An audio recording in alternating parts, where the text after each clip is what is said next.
सियापति रामचंद्र की जय। जगत में कोई न परमानेंट, जगत में कोई न परमानेंट।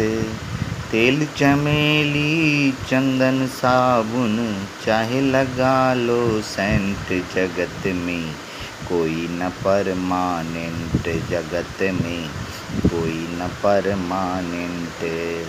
यह जगत एक टेंट है, रेस्टोरेंट है। यहाँ से कुछ दिन के लिए हम लोग ठहरने आए। परमात्मा ने हमें एक जैसा उन्हें विचार हुआ उस महाकलाकार को, उन्होंने वैसे वैसे कलाओं से हर जीव को निर्माण किया है। जो यहाँ अच्छे अच्छे कर्म करेंगे वह परमात्मा के दरबार में मान प्रतिष्ठा पाएंगे, और जो बुरे और गलत कर्म करेंगे वो यम के दरबार में खड़े होकर दंड के पात्र बनेंगे। 28 नरक है। इसीलिए पश्चाताप करो अपने कर्मों का और ईश्वर को याद करो। उस परमात्मा की एहसान मानो जिसने तुम्हें यह 84 लाख योनि में सबसे उत्तम शरीर दिया है, मनुष्य बनाया है। और यह मनुष्य से बढ़ के कोई सुंदर नहीं है। मनुष्य चाहे वो काला हो, गोरा हो या फिर जिस भी तरह का हो, वह सब ईश्वर ने उन्हें सुंदर बनाया है। उन्हीं कलाकार ने अपना रंग से अलग अलग मूर्तियों का निर्माण किया है। गणेश जी ने कहा था कि अगर किसी को आप हंस दिए तो बुझ जाइए उस परमात्मा के कलाकृति पर हंस दिए।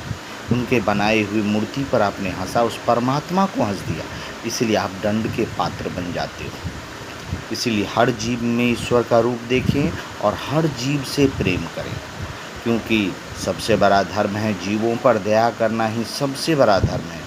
और जीवों को कष्ट देना, किसी को भी कष्ट देना, बेईमानी, शैतानी, गलत करना, वही सबसे बड़ा पाप। इसीलिए ना पुत्र जाएगा साथ में, ना पत्नी जाएगी, ना सगा संबंधी, कोई नहीं जाएगा। अकेले आए हो सफ़र पे और अकेले वापस चले जाना है।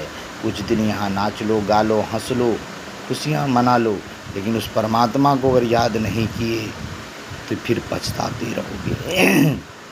फिर आपको अच्छे रास्ते नहीं मिलेंगे, वही मिलेंगे बैतरनी, जिसमें अनेक ग्राहों, सर्पों और आदि से बिच्छुओं से अपने आप को कष्ट भोगते हुए वहाँ जाओगे। इसीलिए परमेश्वर का नाम जपो। परमेश्वर का नाम जपना कोई बड़ी बात नहीं। तुम्हारे पाप तुम्हें बाधा करेंगे, लेकिन जपते रहो, सब पाप ताप मिट जाएंगे, तुम पवित्र हो जाओगे। तुम्हारा